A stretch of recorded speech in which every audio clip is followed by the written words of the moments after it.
Chapter 8. Make other people come to you. Use bait if necessary.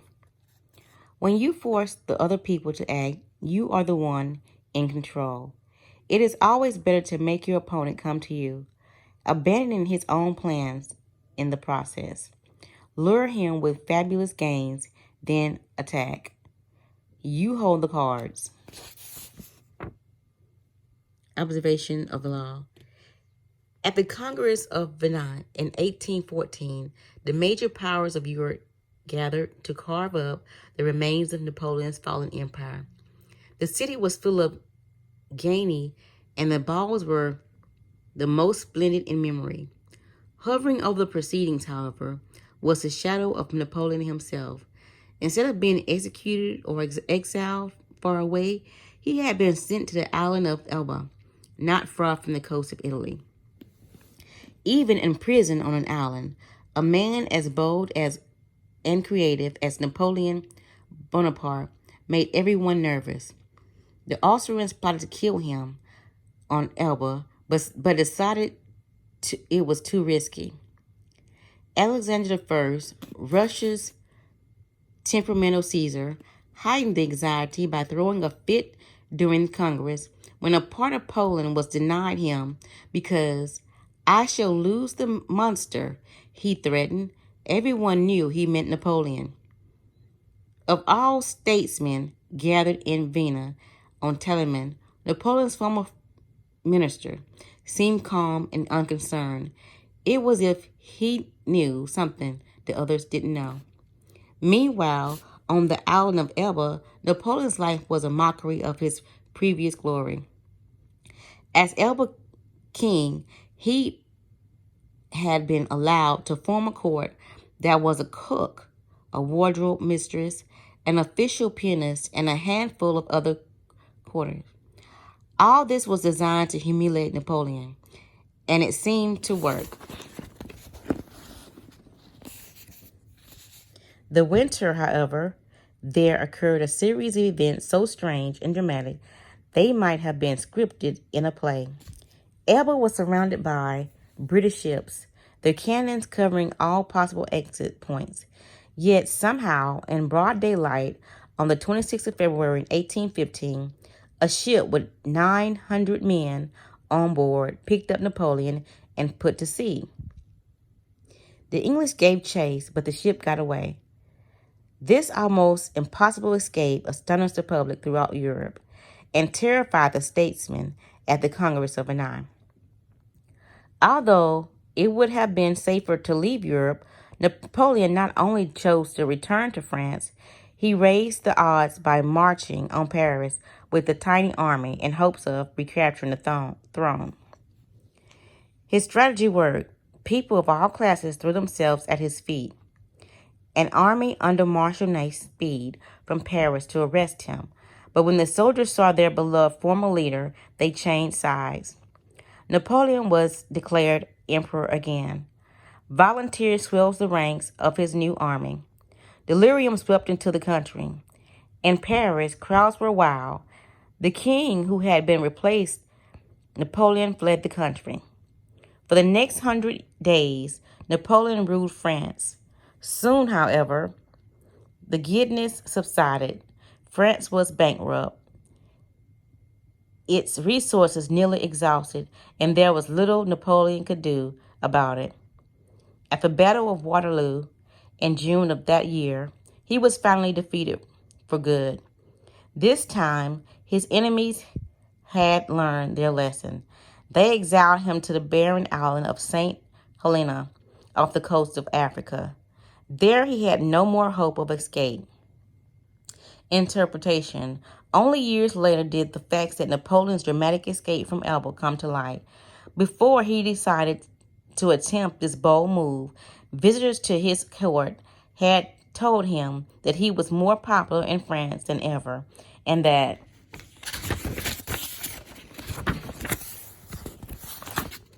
the country would embrace him again.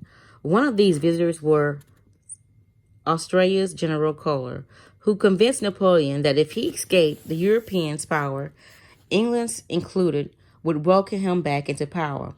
Napoleon was tipped off that the English would let him go, and indeed his escape occurred in the middle of the afternoon in full view of English spyglasses. What Napoleon did not know was that there was a man behind it all, pulling the strings, that this man was his former minister, Talleyrand, and Talleyrand was doing all that not to bring the glory days, but to crush Napoleon once and for all. Considering the emperor's ambition on selling to Europe's stability, he had turned against him long ago. When Napoleon was exiled to Elba, Talleyrand had protested. Napoleon should be sent farther away, he argued, or Europe would never have peace, but no one listened. Instead of pushing his opinion, Talleyrand bided his time. Working quietly, he eventually won over Castlereagh and Metternich, the foreign minister of England and Australia. Together, these men baited Napoleon into escaping. Even called a visit to whisper the promise of glory in the exile's ear was part of the plan. Like a master card player, Talleyrand figured everyone out in advance. He knew Napoleon would fall into the trap he had set. He also foresaw that Napoleon would let the country into war, which, given France's weakened condition, could only last for a few months. One diplomat in Vienna who understood that Talleyrand was behind it all, he had set the house ablaze in order to save it from its plague. When I have laid bait for deer, I don't shoot at the deer first that comes to sniff, but wait until the whole herd has gathered around. Keys to power. How many times has this scenario played itself out in history? Aggressive leaders initiate a series of bold moves that begin to bring him much power. Slowly, however, his power reaches a peak, and as soon as everything turns against him, his numerous enemies band together, trying to maintain his power. He exhausts himself going in direction, and inevitably he collapses. The reason for this pattern is that aggressive people is rarely in full control. He cannot see more than a couple of moves ahead, cannot see the consequences of this bold moves or that one, because he is constantly being forced to react to those of his ever-growing host of enemies and the unforeseen consequences of his own rash actions. His aggressive energy is turned against him. In the realm of power, you must ask yourself, what is the point of chasing here and there, trying to solve problems and defeat my enemies, if I never feel in control? Why am I always having to react to events instead of directing them? The answer is simple. Your idea of power is wrong.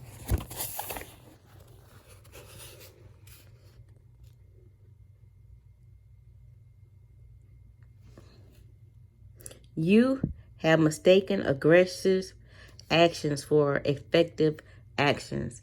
And most often, the most effective action is to stay back, keep calm, and let others be frustrated by the traps you lay for them. Playing for long term rather than quickly victory. Remember, the essence of power is the ability to keep the initiative, to get others to react to your own moves, to keep your opponent and those around you on the defensive. When you make other people come to you, you certainly become the one controlling the situation. And the one who has control has power. Two things must happen to place you in a position. You yourself must learn to master your emotions and never to be influenced by anger.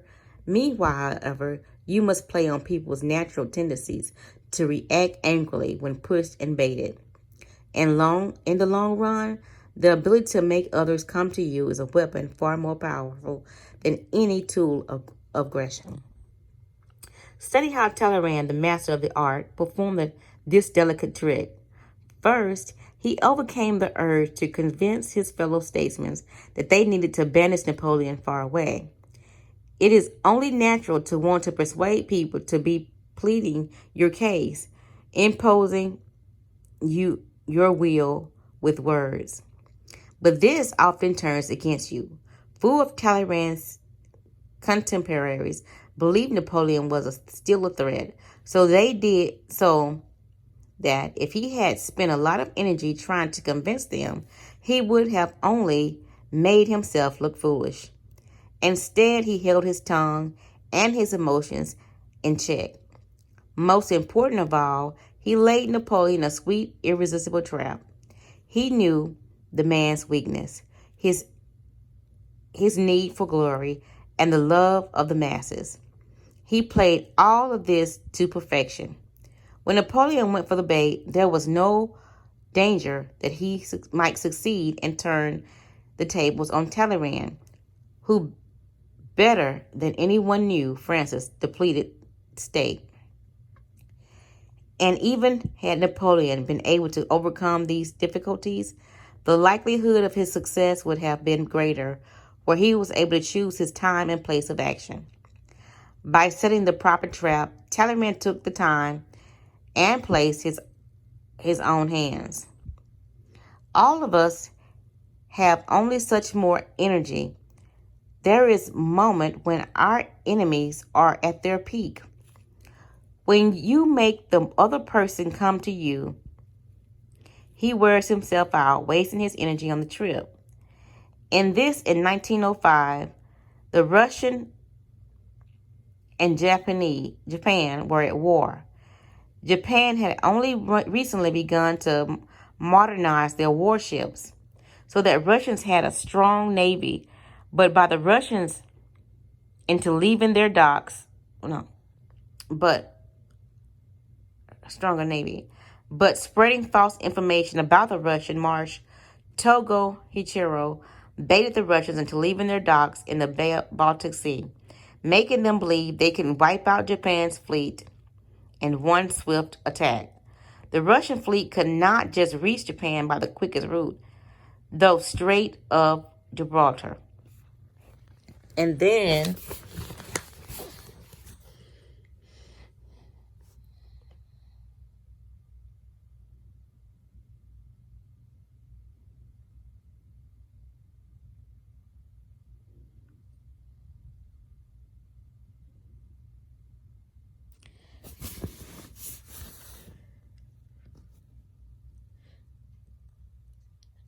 the Russian fleet could not reach Japan by the quickest route, though the Strait of Gibraltar, and then the Suez Canal into the Indian Ocean, because they were controlled by the British, and Japan was an ally of Great Britain.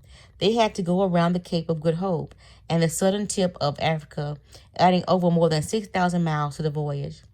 Once the fleet passed the Cape, the Japanese spread another false story. They were sailing to launch a counterattack, so the Russians made the entire journey to Japan on combat alert. By the time they arrived, their seamen were tense, exhausted, and overworked, while the Japan had been waiting at ease. Despite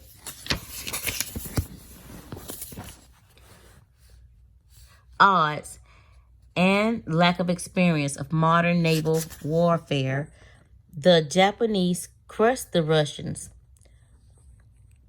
One added benefit of making the opponent come to you, as the Japanese discovered with the Russians, that forces him to operate in your territory. Being on the hostile ground will make him nervous, and often he will rush his action and make mistakes. For negotiations or meetings, it is always wise to lure others into your territory or the territory of your choice. You have your bearing, while they see nothing familiar and are subtly placed on defense. Manipulation is a dangerous game. Once someone suspects he is being manipulated, it becomes harder and harder to control him. But when you make your opponent come to you, you create the illusion that he is controlling the situation. He does not feel the strings that pull him, just as Napoleon imagined that he himself was a master of daring escape and return to power. Everything depends on the sweetness of your bait. If your trap is attractive enough, the turbulence of your enemies' emotions and desires will blind them to reality. The grittier they become, the more they can be led around.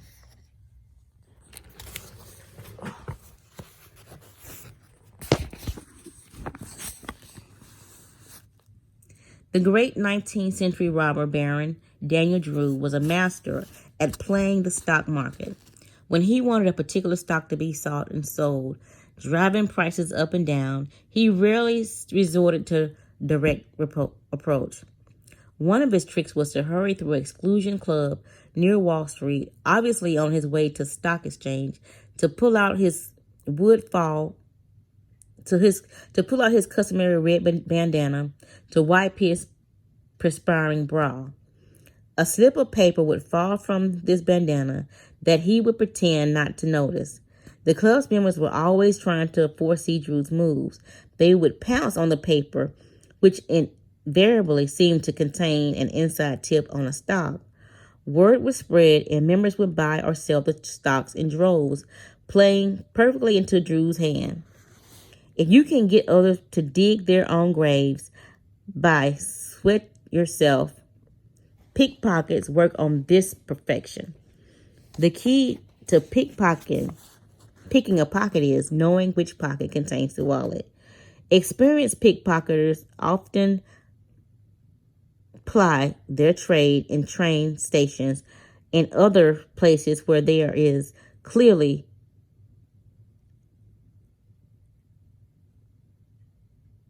marked sign reading, "Beware of pickpocketers."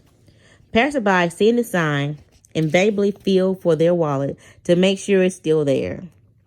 For the watching pickpocketers, this is like shooting fish in a barrel. Pickpockets has even been known to place their own "Beware of pickpocket" signs to ensure their success. When you are making people come to you, it is sometimes better to let them know you are forcing their hand. You give up deception for overt manipulation. The psychological ramifications are profound. The person who makes others come to him appears powerful and demands respect. Philippe, the greatest Renaissance artist and architect, was a great practitioner of the art, making others come to him as a sign of his power. On one occasion, he had begun to engage in repair the Dome of Santa Maria, a cathedral in Florence. This commission was important and prestigious. But when the city official hired a second man, Lorenzo, to work with Brew, the greatest artist brooded in secret. He knew that Ghiberti had gotten the job through his connections and that he would do none of the work and get half the credit. At a critical moment of the construction then, B suddenly developed a mysterious illness. He had to stop work, but pointed out to the city officials that they had hired G, who should have been able to continue the work on his own. Soon it became clear that G was useless, and the officials began to beg B. He ignored them, insisted that G should finish the project until finally they realized the problem. They fired G.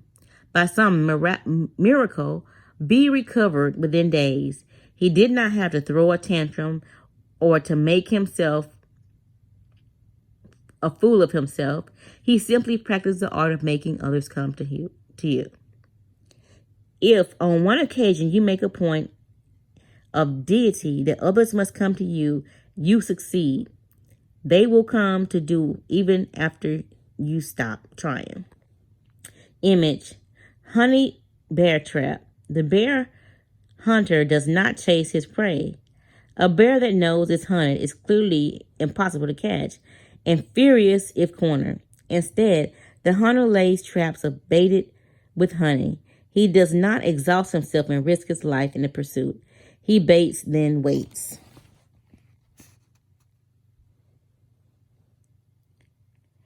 good warrior makes the others come to them. And do not go to others. This is simple principle of emptiness and fullness of other self. When you induce opponents to come to you, then their force is always empty. As long as you do not go to them, your force is always full. Attacking emptiness with fullness is like throwing stones on eggs.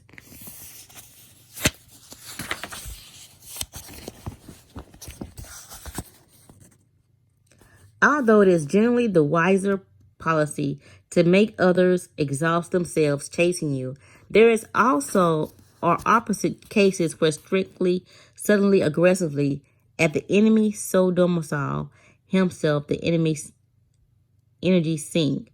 Instead of making others come to you, you can go to them, force the issue, take the lead. Fast attack can be an awesome weapon, for it forces the other person to react without the time to think or plan. With no time to think, people make errors of judgment and thrown on the defensive. This tactic is obverse of waiting and baiting, but it serves the same function. You make your enemy respond on your terms. Men like Caesar and Napoleon used the element of speed to intimidate and control.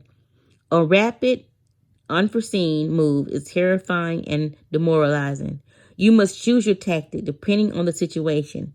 If you have time on your side and know you and your enemies are at least at equal strength, then deplete their strength by making them come to you. If time is against you, your enemies are weaker and waiting while only giving them the chance to recover. Give them no such chance. Strike quickly, and they have nowhere to go. As the boxer Joe Louis put it, he can run, but he can't hide.